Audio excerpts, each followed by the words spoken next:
बेटा बाजार की बात करें तो बाजार दो राह पे खड़ा है। अब मैंने आज मार्केट आउटलुक दिया था अपने टेलीग्राम चैनल पे, बच्चों ने बहुत सराहा और आज बाजार भी उसी प्रकार से रिएक्ट कर रहा था। आइए थोड़ा सा ब्रीफली यहाँ भी बता दूँ भाई, मुझे क्या लग रहा है कि बाजार बहुत ज़्यादा भागा गिरावट के बाद और उसने एक नए ऊंचाइयों को पार किया। 18,600 के लेवल को क्रॉस किया, जिसको किसी को भी कल्पना नहीं थी। लोग कहते हैं 17 काट देगा बहुत है, फिर 18 काटा, 18,600 काट दिया, यानी बहुत ओवर वैल्यूड जोन में चला गया। आज बाजार 17,200-300 के आसपास घूम रहा है तो हमें लग रहा है बाजार में भारी करेक्शन आ गई, पर हम ये भूल जाते हैं कि बाजार हो भी तो गया था ओवर वैल्यूड। पीछे भी मैंने देखा है जब 2008 में भारी करेक्शन आई थी, फिर बाजार भागा था, उसके कुछ समय पश्चात बाजार फिर गिरा था अच्छा खासा। तो ईमानदारी की बात है 7500 काटने के बाद, ऑल दो उस वक्त हम अंदाज़ा लगा रहे थे बाजार 6,500 के लेवल तक आएगा, पर आया नहीं, पहले ही टर्न ले गया। 7500 का बॉटम बनाने के बाद जो बाजार भागा है उसने सिर्फ माइनर करेक्शंस किए। आप अपने दिल पे हाथ रख के बताइए, माइनर करेक्शंस किए कि नहीं? कोई मेजर करेक्शन ही नहीं है। तो साहब ईमानदारी की बात है, अपना और मेरा होल्ड छोड़ दीजिए। बाजार गिरेगा तो हमें नुकसान ही है, पर मेजर करेक्शन तो बनती है। अब वो मेजर करेक्शन इस राउंड में आएगी या फिर 6 महीने बाद आएगी या साल भर बाद आएगी, बनती तो है। तो जब भी बाजार इस स्थिति पे आएगा तो मन में डाउट तो पैदा होगा। और जिस तरह से एफआईज बिकवाली करे जा रहे हैं लगातार, आज भी देखिएगा बड़ी ज़बरदस्त बिकवाली है, उन सबके चलते तो ये लग रहा है कि बाजार में कुछ ऐसी बातें हैं छुपी हुई जिसका हमें पता नहीं। पर इसका मतलब ये नहीं होता कि मैंने आज ये बोल दिया तो बाजार लगातार गिरेगा। बाजार गिरना भी होगा ना, यानी ऊपर से ईमानदारी की बात है 2 से 3 हज़ार का करेक्शन आता है तो उसको हम मेजर करेक्शन कहेंगे। डीप की तो मैं इस वक्त कामना नहीं कर रहा, ना ही एक्सपेक्ट कर रहा हूँ डीप का, पर मेजर तो मैं किसी वक्त एक्सपेक्ट करता हूँ। और 2 से 3 हज़ार का फॉल आएगा तो वो इसी तरह आता है, गिरता है तो कंसोलिडेट होता है फिर गिरता है। पर अगर आप देखिए 2,500 का भी फॉल आए तो कोई बहुत बड़ा फॉल थोड़ी है, यानी 18,600 से बाजार गिरकर 16,000 के लेवल पे आ जाएगा। अरे 3-4 महीने पहले उसी लेवल पे तो था। मैं ये नहीं कह रहा हूँ कि ऐसा होगा, कई लोग मैं बोलता हूँ तो लोग कहते हैं, मैं उसकी तैयारी करके रखता हूँ। ये हमें बहुत मदद करता है। इसकी डिटेल में चर्चा करेंगे आज की वीडियो में, और साथ साथ बात करेंगे बहुत बढ़िया एक आईपीओ खुल रहा है उसकी, और एक ऐसी कंपनी लेके आया हूँ जिसका बन गया है डेड क्रॉसओवर। तो सारी चर्चाएं हम करेंगे, बने रहिए मेरे साथ। और हाँ, अगर आपने मेरे चैनल को सब्सक्राइब नहीं किया तो फटाफट सब्सक्राइब करिए, सोच क्या रहे हैं, फटाफट सब्सक्राइब करिए और बेल आइकॉन को भी दबा दीजिए ताकि मेरी वीडियोस के सारे नोटिफिकेशन सबसे पहले आपको मिले।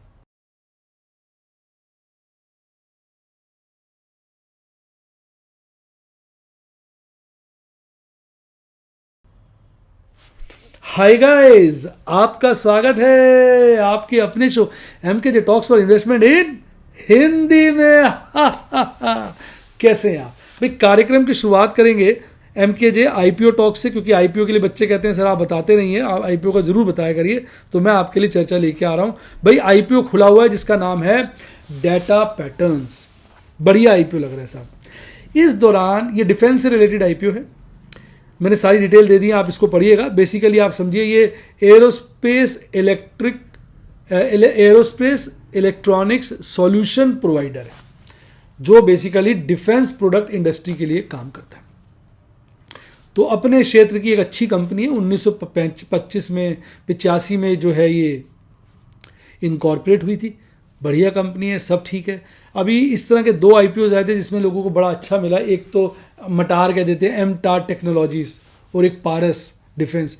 दोनों में लोगों को बहुत ही ज़बरदस्त रिटर्न मिले। मैं इसके वैल्यूएशंस की बात करूंगा। ये उसी लाइन पर एक आईपीओ है, ओवरऑल ठीक ठाक लग रहा है। अब बेसिकली इसकी अगर आप कॉम्पिटिटिव स्ट्रेंथ समझेंगे तो सबसे पहली बात यह है कि strategic defence and aerospace electronics solution provider है। और जो सरकार का इस वक्त मेक इन इंडिया का जो चल रहा है उसमें इसको काफ़ी एंकरेजमेंट मिली है इस कंपनी को, और ये अच्छा परफॉर्म करने का पोटेंशियल रखती है। इनोवेशन फोकस्ड बिजनेस मॉडल है। यहाँ पे इनोवेशन है और इनोवेशन की कोई कीमत नहीं। आप देखेंगे इसकी टर्नओवर के मुकाबले प्रॉफिट बहुत अच्छे हैं, ऑर्डर बुक बहुत अच्छी है, certified manufacturing facility of international standard, और एक अच्छा ट्रैक रिकॉर्ड है, मैनेजमेंट भी बढ़िया है। अब आप देखिए इसके फाइनेंशियल्स। आप देखिए लगातार टोटल एसेट्स बढ़ रहे हैं, बड़े अच्छी रफ्तार से बढ़ रहे हैं। टोटल रेवेन्यू भी देखेंगे लगातार बढ़े। मार्च 2021 में अगर आप देखेंगे लगातार बढ़े हैं। अब ये जो पहले 6 महीने हैं ना इस साल के, वहाँ 971 मिलियंस यानी 97 करोड़ का टर्नओवर दिखा रहा है। अगर इसको हम डबल भी कर लें तो ये 200 करोड़ बनता है। अब पिछले साल की टर्नओवर तो 225 करोड़ थी, 226 करोड़, तो उसके मुकाबले कम लग रहा है। लेकिन हो सकता है कई बिजनेस में क्या होता है कि फर्स्ट हाफ में टर्नओवर कम होती है, सेकंड हाफ में ज़्यादा होती है, तो इसलिए अभी इस पर कमेंट करना मुश्किल है जब तक हम इसकी डीपर स्टडी ना करें। पर 20-21 तक परफॉर्मेंस एक्सेलेंट है और प्रॉफिटेबिलिटी के लिहाज से अब भी परफॉर्मेंस ठीक ठाक है, क्योंकि टर्नओवर के हिसाब से अगर आप देखेंगे प्रॉफिट बहुत अच्छा है। अब आप यहाँ पे कंपैरिजन करके देखिए टर्नओवर और प्रॉफिट आफ्टर टैक्स, आपको यही नजर आएगा कि यार बेहतरीन प्रॉफिट्स है, कितना बड़ा हिस्सा है इसका प्रॉफिट का, क्योंकि इनोवेशन बेस्ड कंपनीज होती हैं, इनका प्रॉफिटेबिलिटी बड़ा हाई होता है। अब ये इशू बहुत बड़ा नहीं है साहब, लगभग 600 करोड़ का है, जिसमें 240 करोड़ फ्रेश इशू है और बाकी जो है ऑफर फॉर सेल है। अब मैं आपको इसकी थोड़ी वैल्यूएशन समझा देता हूं जो आपको समझनी है। भाई जो सितंबर 2021 के बेसिस पर अगर हम ट्रेलिंग 12 मंथ ईपीएस निकालते हैं तो वो 16.4 निकल के आती है, और अगर इसके बेसिस पर प्राइस अर्निंग रेशियो निकालते हैं तो 35.7 निकल के आता है, और बुक वैल्यू 6.6 निकल के आती है। इसके जो पीयर्स हैं, कॉम्पिटिटर्स हैं, वो Bharat Electronics, Hindustan Aeronautics, MTAR Technologies, Paras Defence, Astra Microwave, Sika Interplant, high energy batteries है। अगर प्राइस अर्निंग को कंपेयर करें, क्योंकि ये डिमांड कर रहा है प्राइस अर्निंग 35.6 का, तो इससे बहुत ज़्यादा प्राइस अर्निंग दो कंपनीज का है। अगर आप देखेंगे, एक तो एमटार टेक्नोलॉजीज और एक पारस डिफेंस, और इवन एस्ट्रा माइक्रोवेव का भी इससे ज़्यादा प्राइस अर्निंग रेशियो, बाकियों का प्राइस अर्निंग रेशियो कम है रिलेटिवली। अब आपका भारत इलेक्ट्रॉनिक्स, हिंदुस्तान एरोनॉटिक्स सरकारी क्षेत्र की कंपनी है, तो वहाँ प्राइस अर्निंग रेशियो कम ही होता है। तो ओवरऑल इस पैटर्न पे देखेंगे, अगर इसको हम कंपेयर करें एमटार से और पारस डिफेंस से, तो अभी ऑन प्लेट आपके लिए काफ़ी प्रॉफिट बचता है। अगर price to book value to price ratio देखेंगे ना, तो इसका तो है 6.6, इससे बेटर जो है अगर आप देखेंगे तो एमटार का है और एक पारस डिफेंस का है, और एक जो हाई एनर्जी बैटरीज का है उसका लगभग सेम है, बाकियों का सबका इससे नीचे। तो अब थोड़ा सा देखो डाइसी तो रहता ही है। तो ओवरऑल मुझे लगता है ये आईपीओ इतना दिक्कत वाला आईपीओ नहीं, ओवरऑल ठीक ठाक सा आईपीओ लग रहा है। बाकी कल सब्सक्रिप्शन देख के मैं फाइनल डिसाइड करूंगा अप्लाई करना नहीं करना। आज का बता दूं, आज जो बंद हुआ था आईपीओ, मैं नाम भूल गया, क्या था आईपीओ, मेड प्लस। तो मेड प्लस में तो मैंने देखा रिटेल एप्लीकेशन लगी नहीं, एनआईज बहुत अच्छी लगी और एफआईज का भी अच्छा था, तो मैंने तो खैर रिटेल की एप्लीकेशन लगा दी। ठीक ठाक है, रिटेल में उसमें अच्छे से अलॉटमेंट आ जाएगी। अब हम बात करेंगे एक बेहतरीन कंपनी की, एफएमसीजी की, कहना चाहिए लार्जेस्ट एफएमसीजी, हिंदुस्तान यूनिलीवर, और चर्चा है एमकेजे स्टॉक टॉक्स। तो इसमें हम बात करें हिंदुस्तान यूनिलीवर लिमिटेड की, तो आप देखेंगे लगातार, ये 1 महीने का चार्ट दिखा रहा हूँ, ये लगातार जो स्टॉक है गिरता जा रहा है, गिरता जा रहा है, गिरता जा रहा है, 1 महीने से लगातार गिर रहा है। और अगर आप 1 ईयर का देखेंगे तो आपको जान के हैरानी होगी, इसका 1 ईयर का हाई 2860 के आसपास है और लो 2120 के आसपास है, और आज इसने क्लोजिंग दिखाई है 2320, यानी अपने 52 वीक लो के नज़दीक क्लोजिंग दिखाई है। देखिए यहाँ पर आज क्लोज हुआ है, तो देखिए अगर आप 1 ईयर की लाइन खींचेंगे तो आप देखेंगे most of the time stock इससे ऊपर है। तो यहाँ इस चार्ट को देख के, 1 ईयर चार्ट को देख के, तो दिल से एक ही आवाज़ निकलती है कि बहुत करेक्ट हो गया, ये वैल्यू बाइंग है। लेकिन इसमें एक मैं आपको चीज़ दिखाता हूँ, उससे पहले मैं आपको थोड़ा और बातें बता देता हूँ, फिर एक खास टेक्निकल चीज़ दिखाऊंगा जिसकी मैं बात करना चाह रहा था। देखिए कंपनी, पहली बात अच्छी बात है, ऑलमोस्ट डेट फ्री है, आरओई कंपनी का बहुत हाई, और डिविडेंड पे आउट तो बहुत ज़्यादा है। इससे ज़्यादा डिविडेंड पे आउट करने वाली मैंने कंपनी देखी नहीं, होगी पर मैंने नहीं देखी। शेयर होल्डिंग पैटर्न देखिए, प्रोमोटर्स के पास 62% शेयर्स हैं, एफआईज के पास भी अच्छा स्टेक है, डीआईज के पास भी अच्छा स्टेक है, और जो पब्लिक है आपके मेरे जैसे उनके पास भी ठीक ठाक स्टेक है, और ये स्टेबल है। आप देखेंगे ज़्यादा उतार चढ़ाव नहीं है, सबके सामने पास ऑलमोस्ट स्टेबल ही चला है। अब जो मैं आपसे बात करना चाह रहा था, ये जो पीली वाली लाइन आप देख रहे हैं ना, ये वाली लाइन, इस लाइन को देखिए, ये लाइन है 200 दिन का ईएमए, 200 डेज ईएमए, और ये है 50 डेज ईएमए। अब हो क्या रहा है, अब यहां पर देखिए इस वक्त 200 डेज ईएमए जो है वो कट जाएगा 50 डेज ईएमए से ऊपर से 50 डेज ईएमए आ रहा है और 200 डेज ईएमए को काट के नीचे जा रहा है। ये एक बेयरिश टेंडेंसीज बाजार में दिखाता है, और स्टॉक अपने आप भी खुद देखेंगे 200 दिन के नीचे ट्रेड कर रहा है, यानी इस वक्त स्टॉक में सारे बेयरिश फैक्टर्स इनबिल्ट हो रहे हैं।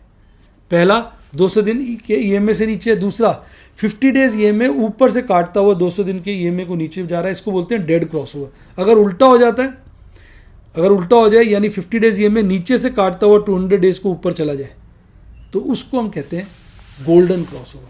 तो इसमें तो साहब इस वक्त बेयरिश क्रॉसओवर यानी डेड क्रॉसओवर बन रहा है, और डेड क्रॉसओवर का मानना है कि बाजार जो है लंबे पीरियड के लिए शेयर में गिरावट देखनी जा सकती है, ऐसा टेक्निकल एनालिस्ट का मानना है। लेकिन 2-3 देखने की बातें हैं। एक तो इसका बोलिंजर बैंड छोटा हो गया, दूसरा आप देखेंगे काफ़ी यहाँ भी इसने कंसोलिडेट किया, फिर गिरा, बहुत नहीं गिर पाया, फिर चढ़ गया, फिर अब यहाँ कंसोलिडेट कर रहा है, फिर बीच में हल्का चढ़ता है, इसने यहाँ थोड़े दिन कंसोलिडेट किया, फिर चढ़ा, फिर थोड़ा गिर गया। यानी जिस तरह से स्टीप फॉल आप देखेंगे यहाँ पर आया था, उसके बाद एक बार जब 200 दिन के ईएमए के नीचे आ गया तो ये स्टेबल सा बन रहा है। तो हो सकता है अभी ये 200 दिन के ईएमए आने वाले 1 महीना 2 महीना 3 महीना ऐसे ही गुजार दे, कोई बड़ी बात नहीं है। तो इसमें अब आप कहेंगे सर इनको पढ़ के क्या फ़ायदा होता है? मुझे बड़ा फ़ायदा होता है। मैं इस स्टडी के बेस पे डिसाइड करता हूँ कि जब मैं एफएनओ ट्रेडिंग करूँगा स्टॉक में तो मैं कौन सी स्ट्रैटेजी लगाऊंगा।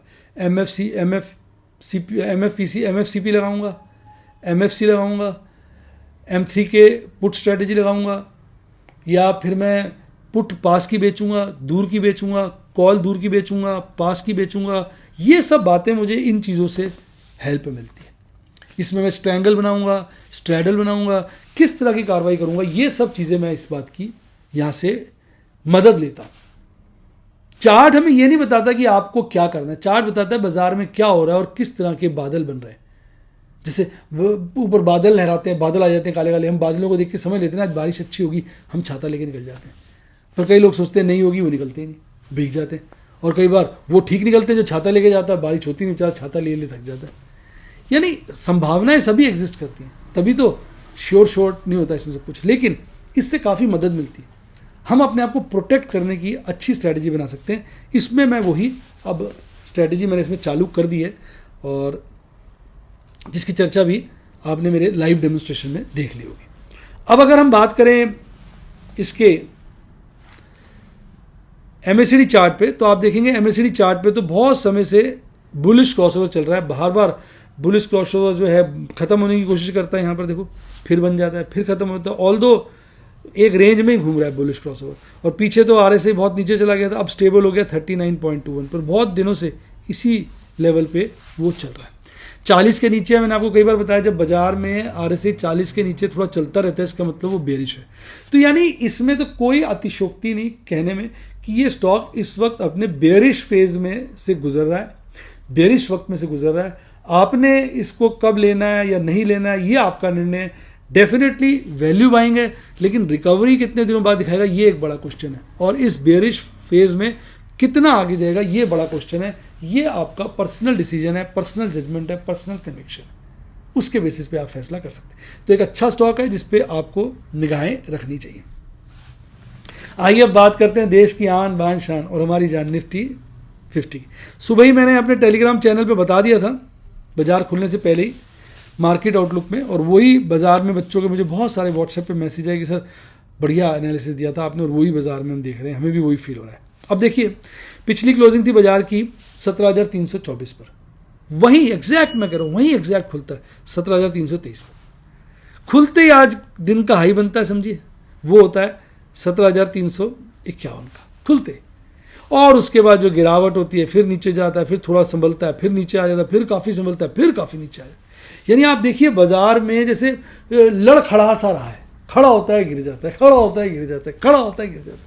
यानी कहीं बाजार में पकड़ नहीं है। आप देखिए एक बार नहीं, 2 बार नहीं, 3 बार आज नीचे का बॉटम को पहुंचता है, तो बाजार में पकड़ नहीं है। तो जैसा मैंने कहा, और इस दौरान जो आज का बॉटम बनाता है वो 17,192 का बनाता है।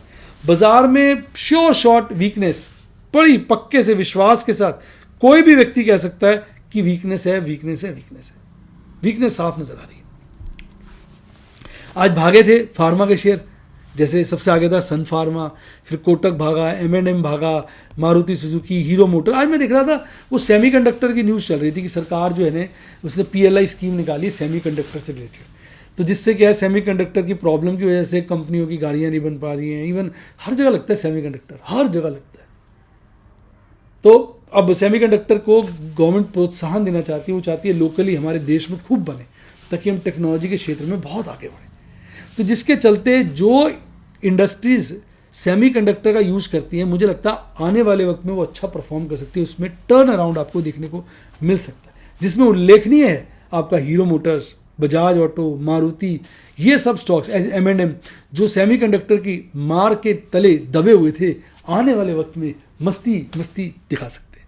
अब गिरने वाले शेयर की बात करें तो सबसे ज़्यादा अपना बजाज ट्विन गिरा हुआ था, खूब तेज़ी दिखाई साहब, इसने खूब तेज़ी दिखाई, खूब कमवा के दिया लोगों को, लेकिन अब नहीं कहते हैं सुख भरे दिन भी तेरे भैया अब दिक्कत आयो रे, यानी अब इनमें कहीं ना कहीं दिक्कत है। हालांकि फिर वही बात है, बीच में धोखा देगा, एकदम चढ़ भी जाएगा, पर कहीं ना कहीं ब्रोकरेज हाउस जो मैं अपने टेलीग्राम चैनल पे लगातार शेयर करता हूँ, काफ़ी नीचे के टारगेट बजाज फाइनेंस के दे रहा है, तो बजाज फाइनेंस गिरेगा तो बजाज फिनसर्व भी गिरेगा। क्यों? क्योंकि बजाज फिनसर्व जो है बजाज फाइनेंस की पेरेंट कंपनी। तो आज सबसे बड़ा धोखा आईटीसी ने दिया। आईटीसी की कल इन्वेस्टर मीट थी, कल भी गिरा, आज भी गिरा, यानी कपड़े फाड़ दिए। सबको बड़ी उम्मीदें थी, पर मुझे लग रहा है ये गेम है, इसमें लोगों को ऊपर के रेट पे फंसाया गया है। मैं इस महीने की बात तो नहीं करता, अगले महीने आईटीसी में आपको अच्छी, मुझे लगता है, पोजीशन है, तेजी देखने को मिलेगी। फिर ओएनजीसी गिरा पड़ा था, बीपीसीएल, आईओसी, बहुत सारे शेयरों में आप देखेंगे काफ़ी अच्छी गिरावट थी, और सबसे ज़्यादा गिरावट 3% से ज़्यादा की वो बजाज फाइनेंस में थी। अब हम बात करते हैं इसके टेक्निकल चार्ट की। देखिए, जैसा हमने डिस्कस भी कर रहे हैं काफ़ी समय से कि एमकेजे जिगजैग थ्योरी प्रबल होती जा रही है। देखिए कितना बोलिंजर बैंड सिकुड़ गया है, उसी के बीच में बाजार है। देखिए यहाँ पे टिका, गिरा, फिर बढ़ा, फिर गिरा, फिर बढ़ा, फिर गिरा। देखिए अब जिगजैग बन रहा है ना। देखो वैसे जो मेरी अपनी फीलिंग है, मेरी अपनी गट फीलिंग है, मेरी अपनी जो ऑब्जर्वेशन है, ये जिगजैग जो है कम से कम 1-1.25 महीना चलनी चाहिए। जिस तरह से बाजार ने तेजी दिखाई, देखो ना उसके बाद कैसे गिरा है, देखो 18,600 का यहाँ पीक दिखाया, क्या जबरदस्त। उसके बाद ऐसे गिरा,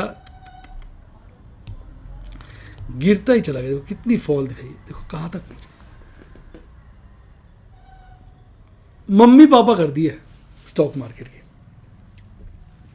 अब एमएससीडी चार्ट पे देखो, अभी जुम्मा 3 दिन हुआ था, बुलिश क्रॉसओवर बने, अब वो मंदा होता जा रहा है, कमजोरी आ रही है, साफ नजर आ रही है, और आरएसआई जो है फिर 50 के नीचे आ गया, 40 के नीचे जैसे मैंने कहा अगर आता है तो फिर बेरिशनेस इसमें आ सकती है। और देखिए इस वक्त आरएसआई जो है काफ़ी समय से जो लेवल्स हैं उससे नीचे ही घूम रहा है, रिसेंट वाला, तो इस वक्त ग्रिप में तो बुरी। अब बात करते हैं ऑप्शन चेन एनालिसिस की। बाजार बंद हुआ 17,221 पे, 17,200 के लेवल पे आ जाइए। अब 17,200 के लेवल पे देखिए कॉल राइटर्स ने अपनी फौजें बढ़ा दी, दुगने से ज़्यादा कर दी, और पुट राइटर्स ने भी अपनी फौजें बढ़ाई, हालांकि उन्होंने थोड़ी बढ़ाई, लेकिन अगर आप एब्सोल्यूट डिफरेंस देखेंगे तो पुट राइटिंग जो है कॉल राइटिंग के मुकाबले आप देखिए 2.5 गुना, 2.25 गुना है। तो कहीं ना कहीं 17,200 की चौकी पर तो पुट राइटर्स का कब्जा है, वो कह रहे हैं बाजार इससे नीचे नहीं जाने देंगे। अब इसके नीचे चले जाइए 17,000 पे देखिए, तो 17,000 पे तो कॉल राइटर्स भाग गए थोड़े से, और पुट राइटर्स ने अपनी फौजें और बढ़ा दी, यानी 17,000 के नीचे तो बाजार जा ही नहीं सकता। यानी पुट राइटर्स कह रहे हैं 17,200 के नीचे नहीं जाने देंगे, पर 17,000 के नीचे तो कह रहे हैं जा ही नहीं सकता। दोनों बातों में फर्क है। ऊपर के लेवल पे आ जाइए। अब ऊपर का जो सही लेवल है आप देखेंगे वो आपका है थोड़ा अच्छा लेवल जो है वो, अगर आप देखेंगे वैसे तो 17,300 पे भी देखेंगे कॉल राइटिंग पुट राइटिंग के मुकाबले डबल है, 17,400 पे देखेंगे पुट राइटिंग के मुकाबले 4 गुना है। तो ऊपर एक स्ट्रॉन्ग रेसिस्टेंस तो 17,300 को भी हो गया, पर 17,400 ज़्यादा स्ट्रॉन्ग है, और नीचे 17,000। तो अगर कल की बात करें, छोटी रेंज 17,000 से 17,300, बड़ी रेंज 17,000 से 17,400 की निकल कर आती है, जिसमें कल तहलका मचना चाहिए। अब बात करते हैं मंथली एक्सपायरी की। तो मंथली एक्सपायरी पे भी देखिए कॉल राइटर्स नीचे की तरफ जा जाके अपनी पोजीशनें बढ़ा रहे हैं, ये एक बेरिश संकेत है, और पुट राइटर्स अपनी पोजीशनें ऊपर के लेवल पे घटा रहे हैं, या ये कहिए ज़्यादा नहीं बढ़ा रहे, पर कॉल राइटर्स कब्जा करने की कोशिश कर रहे हैं। तो पर फिर भी अगर आप देखेंगे पुट राइटिंग ज़्यादा है कॉल राइटिंग के मुकाबले, यानी दबदबा तो पुट राइटर्स का कहीं ना कहीं है इन लेवल्स पर। अब अगर आप ओवरऑल देखते हैं मंथली पीसीआर, तो मंथली पीसीआर तो क्लियर कट, और weekly PCR clear cut oversold zone में है, बिल्कुल क्लियर कट ओवरसोल्ड जोन में। अब कल लास्ट डे, तो लास्ट डे के पॉइंट ऑफ व्यू से अब ये नहीं कह सकते कि बाजार भाग जाएगा, लास्ट डे के हिसाब से कह सकते हैं बाजार में आज पूरी कमजोरी है। अब बाजार कल कमजोर रहता है या तेज रहता है वो ऑपरेटर को देखना है, उसने किस तरह से पोजीशनें बनाई है। कल वोलेटिलिटी देखने को मिल सकती है, एक बार गिर सकता है फिर बढ़ा सकता है, यानी दोनों तरफ के लोगों के सौदे कटवा सकता है। मंथली एक्सपायरी में मैं शुरू से बोल रहा हूँ ओवरबॉट जोन में, तो अब वहाँ पर थोड़ा सा ओवरबॉट जोन में आप देखेंगे तो कमजोरी आई है, यानी न्यूट्रल की तरफ बढ़ने की कोशिश कर रहा है। तो यही होता है, जब बाजार ओवरबॉट जोन में जाता है तो हम कहते हैं सूनर लेटर गिर सकता है, फिर चढ़ जाता है। ऐसा कोई फिक्स्ड नहीं होता है, हमें अंदाजे ही लगते हैं। तो अब यह मोटा मोटा कहना पड़ेगा कि बाजार इस वक्त वीकली और मंथली दोनों पर पीसीआर के बेसिस पर कमजोर है, क्योंकि कमजोरी आई है। ये कह लीजिए वीकली पे तो कमजोर है, मंथली पे स्ट्रांग है, पर स्ट्रांग में स्ट्रेंथ में कमी आई है, ओवर बॉट जोन में कमी आई है। तो ये आप इस पर कह सकते हैं। अब हम बात करते हैं आपके प्यारे राज दुलारी निफ्टी बैंक की। तो निफ्टी बैंक भी हल्का सा, जहां पे कल बंद हुआ था हल्का सा, उससे लगभग 40 पॉइंट ऊपर खुला, 30-40 पॉइंट हल्का सा। और उसके बाद भाई साहब खुलते ही आज का पीक बनाता है 37,083 का। 37,000 के ऊपर काटता है तो लोगों की बाँछें खिल जाती हैं, जो बेयर बुल्स होते हैं खुश हो जाते हैं कि अब तो आ गया। लेकिन साहब सपना मेरा टूट गया, बस वो टूट जाता है सपना, उसका फिर गिरता है बाजार, फिर गिर जाता है, फिर संभलता है, फिर गिरता है, फिर थोड़ा संभलता है और आखिरी क्षणों में गिर जाता है। साफ नजर आ रहा है बाजार टिक नहीं पा रहा और आखिरी जाते जाते 36,743 का बॉटम बनाकर उससे हल्का सा चढ़कर, यानी बेयरिश टोन, यानी अपने आज के डे लो के आसपास ही 36,790 के लपेटे में 104 पॉइंट गिरकर 0.25% से ज्यादा की गिरावट के साथ मुंह लटकाए निकल जाते। तो बाजार में कमजोरी साफ चार्ट पर नजर आ रही। मात्र 2 इंडेक्स थे जो हरियाली में थे, उसमें कोटक महिंद्रा एक अच्छी हरियाली में था, एक्सिस बैंक हल्की फुल्की, मैंने क्या बोला, 2 शेयर थे जो हरियाली में थे। कोटक महिंद्रा अच्छी हरियाली में था, एक्सिस नाम मात्र हरियाली में था। गिरने वाले शेयरों की फहरिस्त लंबी थी और सबसे ज़्यादा federal bank, RBL bank, IDFC banks की मरम्मत हुई है आज इसमें, और 1% से ज़्यादा देखेंगे तो टोटल 5 शेयरों में गिरावट थी। अब इसके चार्ट को देखिए, बिल्कुल उसी तरह के चार्ट बन रहे हैं, हालांकि इसमें इतना जिगजैग अभी तक आया नहीं है। देखिए आप, ये बहुत ज़्यादा जिगजैग इसमें नहीं आया जितना आपने देखा होगा निफ्टी 50 में आया। मतलब जिगजैग के पैटर्न, जिगजैग तो है क्योंकि इसका भी बोलिंजर बैंड देखिए काफ़ी कम हो गया। तो चिंता के संकेत साफ हैं। अभी बाजार नीचे के लेवल पे कंसोलिडेट करेगा, फिर नीचे जाता है, ऊपर जाता है, ये थोड़ा समय ही बताएगा क्योंकि एक अच्छी करेक्शन बनती है। अब अच्छी बात इसमें यह है कि ये 40 के भी पार है, लेकिन बुरी बात यह है कि बार बार इस लेवल के नीचे ही मेजॉरिटी टाइम आपका आरएसआई ट्रेड कर रहा है और फिर इसमें गिरावट देखने को मिल सकती है। और दूसरी बात यह आप देखेंगे जो बुलिश क्रॉसओवर बना था उसमें कमजोरी के चिन्ह साफ नजर आ रहे हैं।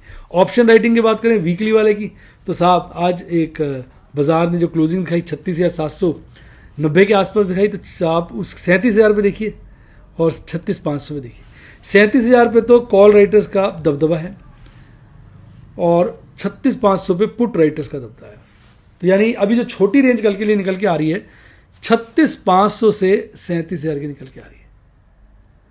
ऑपरेटर कुछ भी कल पंगा या बैंड बजा सकता है, लेकिन ऑपरेटर को फायदा कुछ नहीं। देखो ऑपरेटर को फायदा अगर बाजार चढ़ाए, क्योंकि अगर बाजार चढ़ाएगा तो यहां पर पुट राइटिंग कम है, कॉल राइटिंग ज्यादा है, सारे के सारे कॉल राइटर्स ट्रैप हो जाएंगे। तो अगर तो ऑपरेटर ने कॉलें खरीदी तो कल बाजार खींच सकता है अच्छे से, बहुत ज्यादा ऊपर अगर खींचता है तो ऊपर में बहुत सारे लोग फंसते हैं। अब वो देखते हैं कल क्या बनता है। अब अगर पीसीआर की बात करेंगे तो उसमें गिरावट है मंथली और वीकली दोनों में, और मंथली वाला तो न्यूट्रल है, वीकली वाला अभी भी बुरी तरह से ओवर सोल्ड जोन के अंदर है। अब बात करते हैं एफआईएसडीआई की, जो मैं कह रहा था सबसे बड़ी चिंता का कारण ना ये एफआईएसडीआई से। एफआईएसडीआई बहुत ज्यादा चिंता का कारण है। एक तरफ तो डॉलर जो है स्ट्रांग हो गया, रुपया कमजोर हो गया। रुपया कमजोर होने का मतलब होता है कि भारतीय जो शेयर हैं वो और सस्ते हो गए। भाई देखो, अगर $1 70 रुपये का होता है और $1 76 रुपये का होता है, तो पहले $1 लाके वो 70 रुपये का शेयर खरीद सकते थे $1 में। अब $1 में वो 76 रुपये का शेयर खरीद सकते हैं। ऊपर से हमारे शेयर गिर भी गए। देखिए पहले शेयर 100 रुपये का था, $1 70 का था, तो 100 रुपये के शेयर खरीदने के लिए कितने सारे पैसे लगाने पड़ते थे। अब मान लो शेयर 100 से गिर के 76 आ गया है, और डॉलर का रेट भी $1 76 हो गया, तो एक तो वैसे ही डॉलर महंगा हो गया, रुपया सस्ता हो गया, ऊपर से शेयर भी सस्ता हो गया, तो पौ 12 हो गई। उसके बावजूद भी वो लगातार बिकवाली कर रहे हैं। तो इसका मतलब ये थोड़ा चिंता का विषय बन गया यानी कहीं ना कहीं कोई ऐसी बात है जो हमें पता नहीं चल रही। अब आप कहेंगे डीआईज तो खरीदारी करें, बट डीआईज की मजबूरी है, ये भी हमें समझना चाहिए। देखो कई लोग मेरे से पूछते हैं सर डीआईज खरीदारी क्यों करते हैं जब एफआईज बेचते हैं, भाई उनकी मजबूरी है। डीआईज जो है उनमें बहुत सारा पैसा म्यूचुअल फंड का होता है।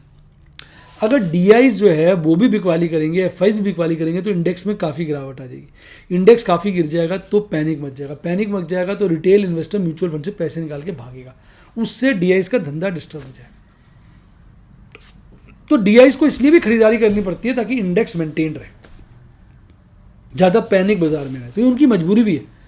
पर एक चीज़ तो साफ नजर आ रही है ना कि वो मैच नहीं कर पा रहे एफआईज को, यानी मजबूरी में वो कम ही शेयर खरीद पा रहे हैं, जिसके चलते आप देखेंगे आज एफआईज ने माल बेचा 3500 करोड़ का और डीआईज ने खरीदा 1550 करोड़ का, तो कुल मिला के 1900 करोड़ के आसपास की आज भयंकर बिकवाली निकल के आई। 1900 करोड़ की बिकवाली मायने रखता है। तो बाजार ठंडा पड़ना ही था, उस हिसाब से मैं कहूँगा कम ही ठंडा पड़ा है। अब बात करते हैं प्रभु के आशीर्वाद की, प्रभु की कृपा की, आपकी शुभकामनाओं की। तो आज भी 1 सेंचुरी मारी थी, 14 ट्रेड थे साहब, 8 ट्रेड थे ओपल बैरल के, 3 स्क्वायर ऑफ, इनका एक्सक्लूसिव प्रॉफिट बहुत बड़ा था, लगभग 1 लाख का। Pearl barrel 5 trade, 1 square off, 4 नई पोजीशनें, और यही पोजीशन हमारी प्लैटिनम और रूबी की थी। एमरल्ड और सफायर के 4 ट्रेड थे, 2 नई पोजीशन थी, 2 स्क्वायर ऑफ थे। डायमंड सफायर के 2 ट्रेड थे, 2 नई पोजीशन थी। आप देख रहे होंगे जैसे बाजार जिगजैग में आया तो एमरल्ड के ट्रेड्स मेरे काफ़ी बढ़ गए। आने वाले वक्त में एमरल्ड और बढ़ाऊंगा। और आज मैंने बहुत सारे प्लैटिनम के लिए सौदे लिए, रूबी के लिए, वो खुश हो गए, बड़े अच्छे सौदे मैंने पकड़े। देखिए आज मैंने पहले बायोकॉन की पुट को थोड़े से डिफरेंस पे स्क्वायर ऑफ कर दिया, 920 रुपये बेचे, क्योंकि मुझे बायोकॉन काफ़ी बुलिश लग रहा था। मैंने कहा इसमें से निकलो, कॉल बेच रखी थी, मैंने हटा दी। फिर जी का मैंने भागा था आज, तो जी के मैंने कॉल को स्क्वायर ऑफ किया और उसके अगेंस्ट 3000 की कॉल थी, पर मैंने 2000 शेयर बेचे। मुझे लग रहा है कि जी का मेरा माल खत्म हो गया। मेरे पास जी के 10,000 शेयर के आसपास थे, अब मेरे पास ये 1000-1200 शेयर रह गए, तो इसलिए मैंने सिर्फ 2000 ही शेयर स्क्वायर ऑफ किए। हालांकि अगर मैं सुबह कर देता अच्छा, तो उसके बाद की जो जी है 10 रुपये गिर गया था, यानी 10,000 का फायदा हो जाता। पर कोई दिक्कत नहीं है, ये तो ऊपर गिरता ही रहेगा। मैं जी से खाली नहीं होना चाहता, क्योंकि जी में अभी बड़ा पोटेंशियल है, नीचे के रेट पे और पोजीशनें बनाऊंगा। इसी में मैंने लगभग 96,000 का मुनाफा कमाया। टाटा मोटर्स कल खरीदा था, देखिए 484 का, और आज ही बेच दिया। एक ही दिन में मुनाफा अच्छा कमा लिया। इंडिया बुल अभी 8 दिन पहले खरीदा था 243 का, आज 270 का बेच दिया, झंडे गाड़ दिए। तो अच्छे बड़े मुनाफे में आजकल स्विंग ट्रेड में भी आपको करके दिखा रहा हूँ। तो बेटा शेयर बाजार जो है ना, उसमें बहुत सारी बातों को हमें ध्यान में रखना पड़ता है। किस तरह से बाजार चल रहा है, कैसे गिर रहा है, कैसे बढ़ रहा है, सभी चीज़ों की जानकारी के बाद हम एक्सपर्ट ट्रेडर बनते हैं। और कभी हमें ना ट्रेड आंख मीच के कॉपी नहीं करनी चाहिए, हमें ट्रेड को समझना चाहिए। उसके लिए चाहिए नॉलेज, और नॉलेज के लिए आप बन सकते हैं मेरे स्टूडेंट। सब्सक्राइब का साथ ज्वाइन का बटन आ रहा, ठोक दीजिए। यूट्यूब के आप स्टूडेंट बन सकते हैं। व्हाट्सएप पे बनना चाहें तो 7011 323 077 7011 323 077 है फ़ोन नंबर, डिस्क्रिप्शन बॉक्स में। मेरी टीम को कॉल करिए। मेरा टेलीग्राम का चैनल बेहतरीन चैनल है, जहाँ आपको दुनिया भर की आजकल इन्फॉर्मेशन मिलती है, प्योर एजुकेशन, मज़ा आ जाता है, बच्चे बहुत खुश हैं। इसके अलावा मैंने बहुत सारे बढ़िया कंपनीज के डीमैट के अकाउंट के लिंक दिए डिस्क्रिप्शन बॉक्स में, उससे आप अपना डीमैट अकाउंट खोलिए। तो इसी के साथ साथ bye bye, god bless you. आता रहूँगा, लाता रहूँगा आपके लिए ऐसी बढ़िया वीडियो। Bye bye.